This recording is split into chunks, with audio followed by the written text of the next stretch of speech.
আসসালামু আলাইকুম রহমতুল্লাহি ওবরকাতুহু। সম্মানিত দর্শক, আমাদের রাজনীতিতে, অর্থনীতিতে ব্যাপক বিবর্তন ঘটেছে। রাজনীতি এবং ব্যবসা-বাণিজ্য, শিল্প কলকারখানা, পরিচালনা। এখন এই সময়টিতে যেভাবে চলছে, এটা আমরা আসলে কখনো কল্পনা করিনি। এবং এখন যারা চালাচ্ছেন, তারা স্বপ্নেও ভাবেননি যে এইভাবে তাদেরকে সবকিছু চালাতে হবে। প্রতিদিনই সমাজে, রাষ্ট্রে, পরিবারে, রাস্তাঘাটে, হাটবাজারে এমন সব অদ্ভুত এবং এমন সব বিচিত্র ঘটনা ঘটছে, যেটা আমাদের যে শত বছরের ইতিহাস এবং ঐতিহ্য রয়েছে, সেই পুরো ইতিহাস এবং ঐতিহ্যকে রীতিমতো এলোমেলো করে দিয়েছে। এই গেল এক।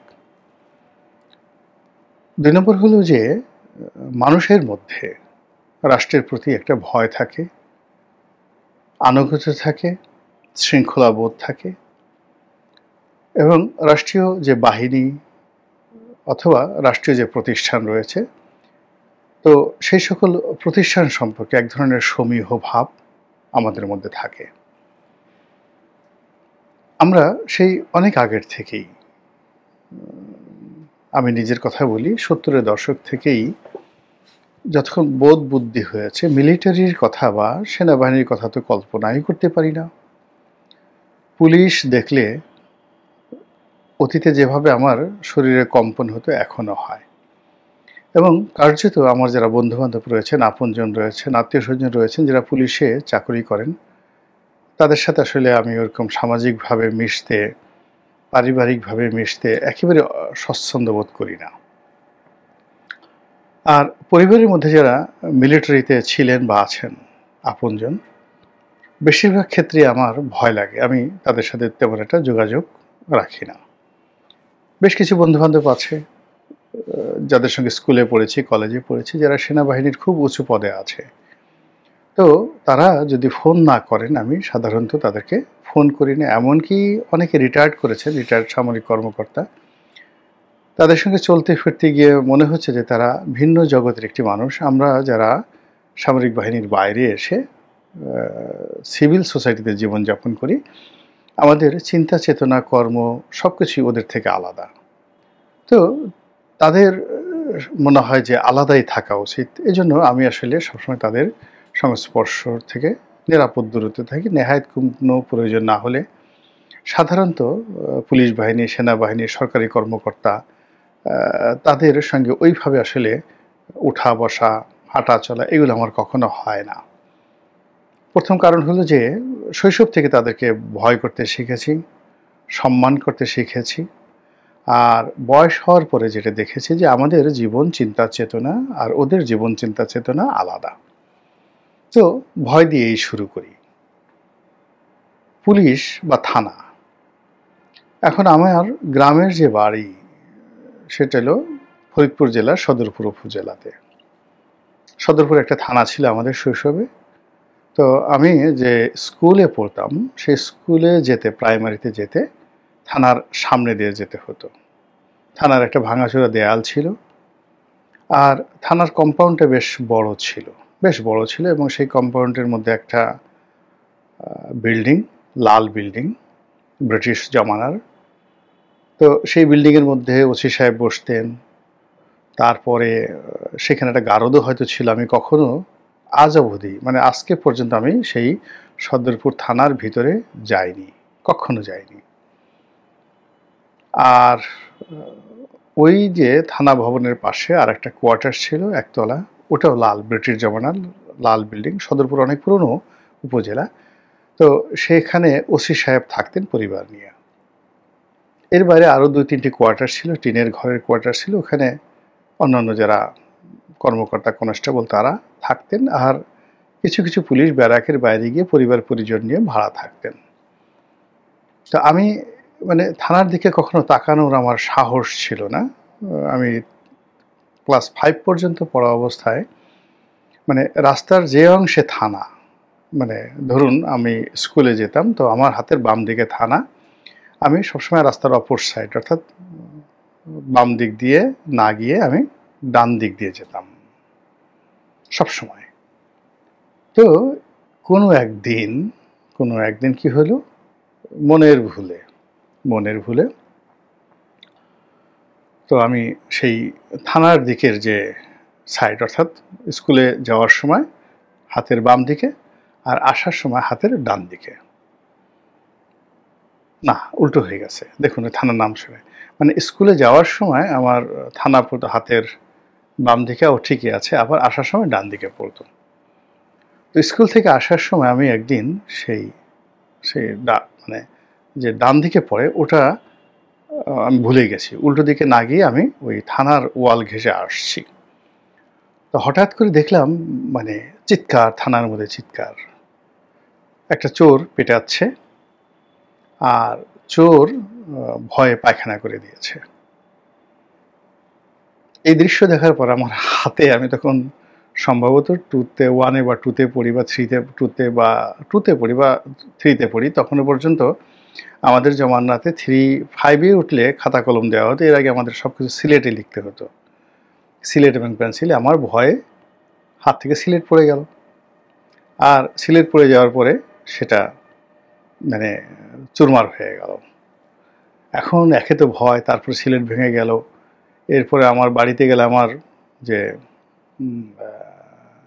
কাকা খুব শাসন করতেন, মেরেই ফেলবেন। আমি হাত পা কাঁপতে থাকলাম, রীতিমতো কান্না শুরু করে দিলাম রীতিমতো।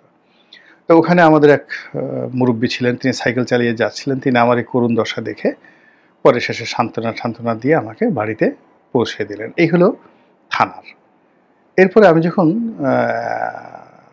এমপি হলাম, সংসদ সদস্য হলাম, হওয়ার পরে যখন প্রথম ওসি সাহেব আমাকে একটা স্যালুট দিলেন, আই ওয়াজ সো সারপ্রাইজ, এবং আমার ভয় লাগলো।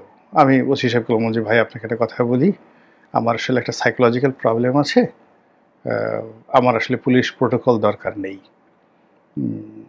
আপনি এরকম স্যালুট আমাকে দিয়েন না। আমি আসলে যতদিন এমপি ছিলাম খুব বড় জোরে একবার বোধহয় থানাতে গিয়েছিলাম, থানাতেও এরকম যায়নি।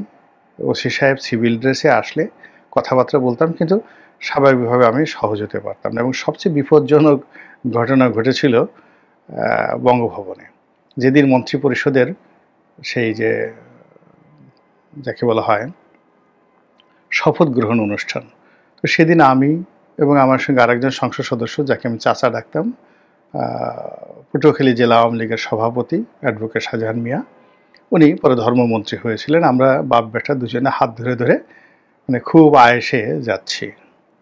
অনেক কাহিনী গল্প আছে, আমাদের কোনো খেয়াল ছিল না। তো ওখানে একজন ব্রিগেডিয়ার উনি দাঁড়ানো ছিলেন, কথা নাই বার্তা নাই, তিনি জোরে একটা স্যালুট দিয়ে দিলেন, শব্দ করে, দোতলা স্যালুট। আমরা সেই বলো যে আমার চাচা এবং আমরা দুজনে এত ভয় পেলাম, তো আমার চাচা বলতে গেলে একটা লাফ দিয়ে সে 4-5 মানে ফিট দূরে চলে গেলেন, আমি ওনার সাথে লাফ দিয়ে চলে গেলাম, আমরা আর পিছনে ফিরে তাকালাম না। এখন চাচা বয়স্ক মানুষ আমরা বলতেছে, বাবা কাজটা হলো কি, ওই বেটা এমন করলো কেন?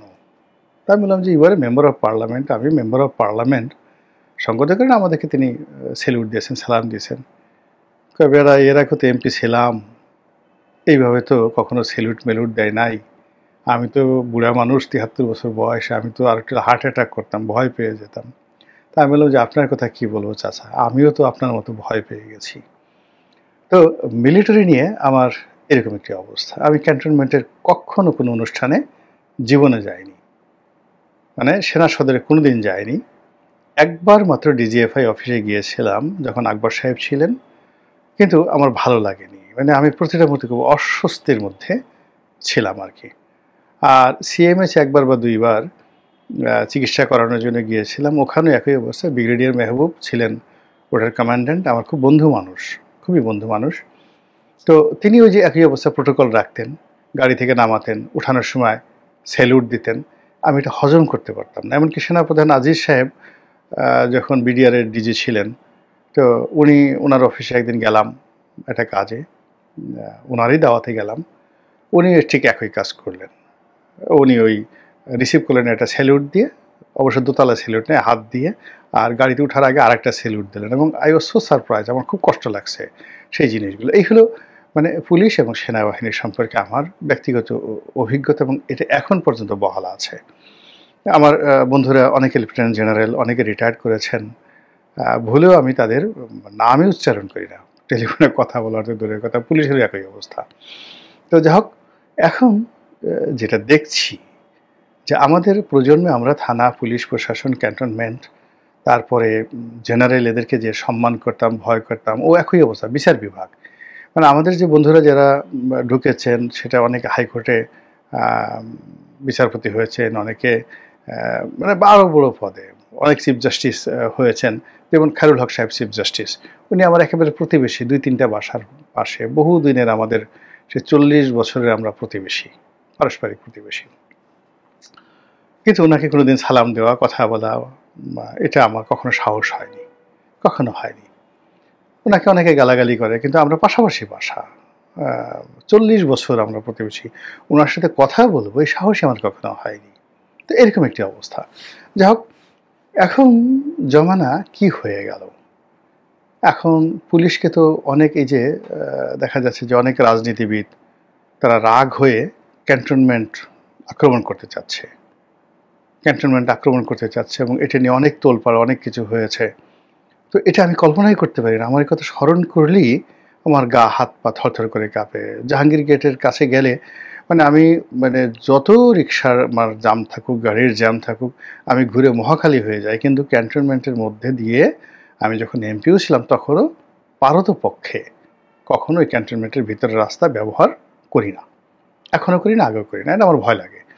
তো যাই হোক, কিন্তু এখন আমার ছেলের বয়সী যারা অনেকে আছেন রাজনৈতিক নেতা, তারা রাগ হয়ে বলছেন ক্যান্টনমেন্ট আক্রমণ করবেন, উড়িয়ে দেবেন। তো এটা কেমন কথা? এটা আমি মানতে পারি না। আবার সাম্প্রতিক সময় দেখা গেল যে ক্যান্টনমেন্টকে যতটা ভয় পাই, ডিজিএফআই এর নাম শুনলে আমার হাত পা কাঁপতে থাকে। আয়নাগর ঠায়নাগর এগুলোতে এখন দেখলাম, এরপর আমার ভয় আরও বেড়ে গেছে। তো ডিজিএফআই অফিসে একবার গিয়েছিলাম। তো আমি যখন লেখালেখি করতাম 2009-10 সনে ডিজিএফআইয়ের পক্ষ থেকে বেশ কয়েকবার বড় বড় কর্তারা আমার অফিসে আসছেন, তাদের যে পার্বত্য চট্টগ্রাম নিয়ে তাদের পক্ষে কিছু লেখার জন্য অনুরোধ করেছেন। তা আমি বললাম যে ভাই, আমি এগুলো পারবো না, এগুলো আমি পারবো না, লিখতেও পারবো না, পক্ষেও পারবো না, বিকল্পও পারবো না। আমি সবসময় সেনাবাহিনী, ডিজিএফআই এদেরকে অ্যাভয়েড করি, সবসময় অ্যাভয়েড করি। তো যাই হোক, এখন সেই ডিজিএফআই যারা বাঘে মহিষকে একত্রে এক ঘাটে পানি খাওয়ায়, যারা সরাসরি প্রধান মন্ত্রীর কাছেই তারা সেই যখন রাষ্ট্রপতি শাসিত সরকার ছিল তখন রাষ্ট্রপতির কাছে জবাবদিহি করতেন, আর প্রধানমন্ত্রীর জমানাতে মানে যখন প্রধানমন্ত্রী শাসিত বা সংসদীয় সরকার ব্যবস্থা, তখন তারা প্রধানমন্ত্রীর কাছে জবাবদিহি করতেন, এনএসআই এবং ডিজিএফআই, এই দুটো প্রতিষ্ঠান। এর বাইরে এই দুটো প্রতিষ্ঠান আর কাউকে মানে না। এমনকি সেনাবাহিনীর প্রধানের সঙ্গে তাদের কোনো যোগ্যতা নেই। যে মুহূর্তে এনএসআইতে যিনি ডিজি হলেন, সেনাবাহিনী থেকে ধরেন একজন মেজর জেনারেল হলেন, তিনি মানে সেনাপ্রধানকেও পাত্তা দেন না। এর কারণে প্রতিদিনই তাকে প্রধানমন্ত্রীর সঙ্গে বৈঠক করতে হয় এবং it is very secret between প্রধানমন্ত্রী অ্যান্ড এনএসআই ডিজি। একই ডিজিএফআই যিনি প্রধান, তারও প্রধানমন্ত্রীর সঙ্গে কাজ। সেনাবাহিনীর প্রতিটা বাহিনীর আলাদা গোয়েন্দা সংস্থা রয়েছে। তো সেই গোয়েন্দা সংস্থা আবার তাদের নিজেদের কাজ করে। কিন্তু এই যে ডিজিএফআই, এরা শুধুমাত্র প্রধানমন্ত্রীর অধীন। কাজেই এদের নাম শুনলে আমার ভয় আরও বেড়ে যায়। কিন্তু এখন এই যে তরুণ যারা আছেন, বিপ্লবী যারা আছেন,